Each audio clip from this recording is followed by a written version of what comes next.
आज ही सब्सक्राइब करें और अपने पसंदीदा शोज का आनंद लें।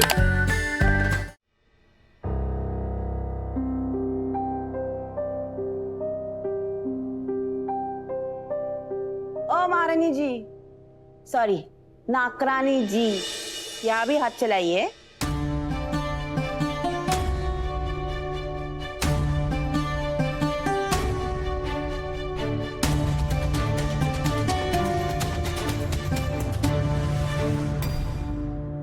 माँ साहब, आप इतनी परेशान क्यों हो रही हैं? हम रास्ते में खा लेते। बेटा, जब बच्चे माँ के सामने खाकर निकलते हैं तो माँ का मन और पेट दोनों भरा रहता है। और बाप का भी, जब माँ का मन और पेट भर जाता है। क्यों? यो नौकरानी मालिकों की तरह फैशन कर रहे हैं, बड़ी आई बाल खुलकर घूमने वाली। अब मैं ऐसा तमाशा करूंगी कि और नौकरानी की तरह यो भी अपनी औकात पर आ जाएगी।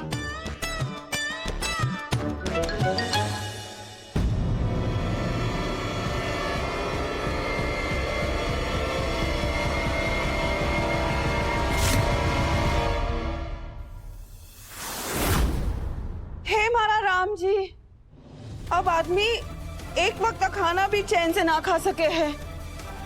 भाभी साहब, यो देखिए भाभी साहब, आपकी चहीती वसुधा का बाल हमारे खाने से निकला है।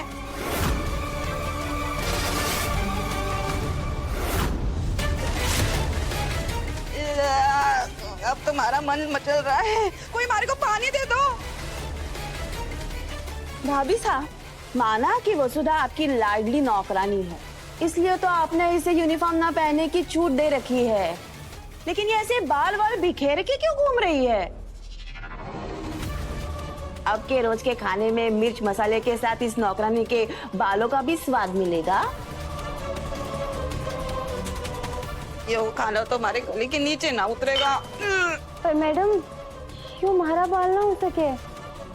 मैं तो रसोई में खाना बनाते वक्त स्वच्छता का खास ध्यान रखूं। बस, अब तू के मालिकों के साथ जुबान लड़ाएगी? जो थारा बाल ना है तो के मैंने अपना बाल तोड़कर इसमें मिला दिया? आगे जा, एक मिनट।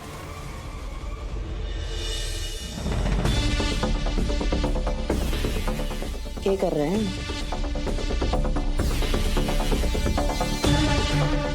मासा, देख रही हैं आप इस बाल को?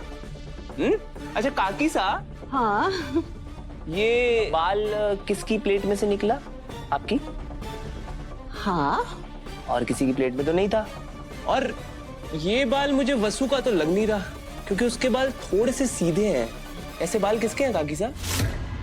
ये घुंघराले बाल हैं, और घुंघराले बाल हमारे घर में किसके हैं? तुम्हारे। Case solve.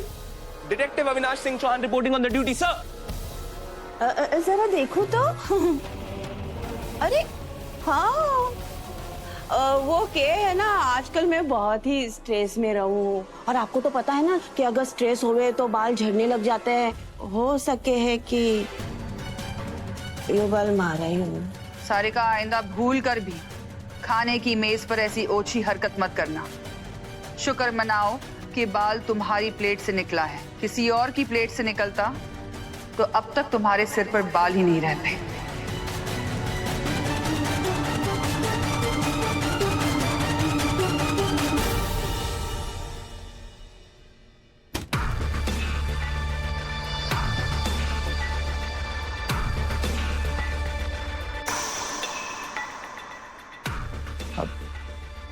सोचा कितनी भी बिजी हो, लेकिन आज तक ऐसा नहीं हुआ कि सुबह सुबह वसु मेरे लिए फ्रेश फूल लाना भूल गई। फिर आज ऐसा क्या हुआ जो? हाँ मिस्टर सिंह। नहीं नहीं नहीं, सब कुछ प्लान के हिसाब से है जी। ओके, हाँ, बाय। वसु, माना कि हम थोड़ी देर में ही निकल रहे हैं, लेकिन इसका ये मतलब नहीं कि तुम मेरे लिए फ्रेश फूल लाना भूल जाओ। तुम्हें तो पता है, रोज सुबह की शुरुआत वो फूल देखकर ही होती है। मसूब, क्या हुआ? वसु, एक मिनट। मैं तुमसे बात कर रहा हूँ और तुम मुझे इग्नोर कर रही हो, क्या बात है? वसु एक गांव से आई सीधी सादी, एक कम पढ़ी लिखी लड़की है जो चौहान हाउस में बस एक सर्वेंट ही है। कुछ नहीं मालिक सर। तुम ऐसे अजीब सा क्यों बिहेव कर रही हो? नहीं, ऐसा कुछ ना है मालिक सर। मैं तो ये फूल रखने आई थी, हरा काम हो गया तो हमारे को चलना चाहिए मालिक सर।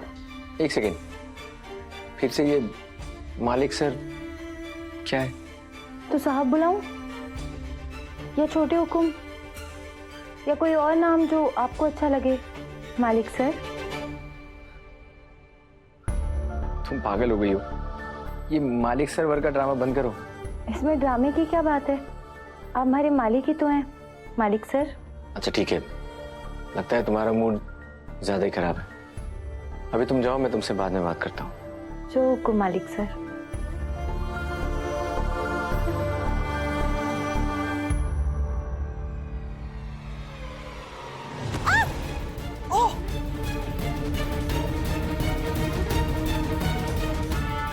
पूरी कोठी में और कोई कमरा ना है क्या? जब देखो तब देव के कमरे में घुसती निकलती रहे तू। हमारे को तो कम कभी लागे है कि तू इस घर की नौकरानी ना देव की बीवी है। अरे वैसे तो देव की बीवी हो भी, शूटिंग वाली नकली नकली बीवी। अरे अरे अरे खा चली। अरे हमारी बात तो पूरी होने दे वसु। जब से तू इस घर में आई है ना, बस एक ही ढंग का काम किया है तूने, जो इस अवार्ड फंक्शन में जाने से मना कर दिया। चलो, थारे को कुछ तो वैल्यू दिखाई दी मारे में, जो अपनी जगह मारे को भेज रही है। अब मैं खुद जा रही हूँ सारिका मैडम। देव सर ने बाबू सर से बात की है, बाबू सर ने हाँ बोल दिया है। सारी भूली हो, ये बुढ़ा ना जाने कौन सी चमड़ी से बना है, जो हमारे इतने भड़काने के बाद भी अपनी छोरी को भेजने को राजी हो गया। इस बुढ़े के कारण हमारा सपना टूट गया है। अब इस अबला की हाय लगेगी उसे। ओए, मैं सब जानू हूँ, सब समझ रही हूँ मैं। यो तुम दोनों बाप बेटी की मिली भगत है ना। घर के वारिस पर 24 घंटे तितली की तरह मंडराते रहो ताकि वो थारे झांसे में आ जाए और थारे को इस घर की मालकिन बना देवे। मैं थारे को और थारे बाप जैसे नौकरों को खूब अच्छे से जानू हूँ। अरे 25 साल यहाँ पे नौकरी के कर दी, थारे बाप ने तो लगने लगा कि वो हमारा समधी बन जाएगा। बस सारिका मैडम, अब मैं अपने बाबूसा के खिलाफ एक शब्द और नहीं सुनूंगी। आपने जो कहना है हमारे को कहिए ना, कि हमारे बाबूसा पर आपने उंगली उठाई, हमारे से बुरा कोई नहीं होगा। हमारे बाबूसा ने इस घर में सिर्फ 25 साल नहीं दिए, बल्कि उन्होंने अपनी मेहनत, अपनी वफादारी और अपने बच्चों का बचपन न्योछावर किया है। और रही बात हमारी, तो मैं भी अपने बाबूसा की परवरिश हूँ और हमारे को अपनी जगह और अपनी औकात बहुत अच्छे से मालूम है। इसलिए बार बार ये नौकर नौकर बोलकर हमारे को याद दिलाने की जरूरत ना है।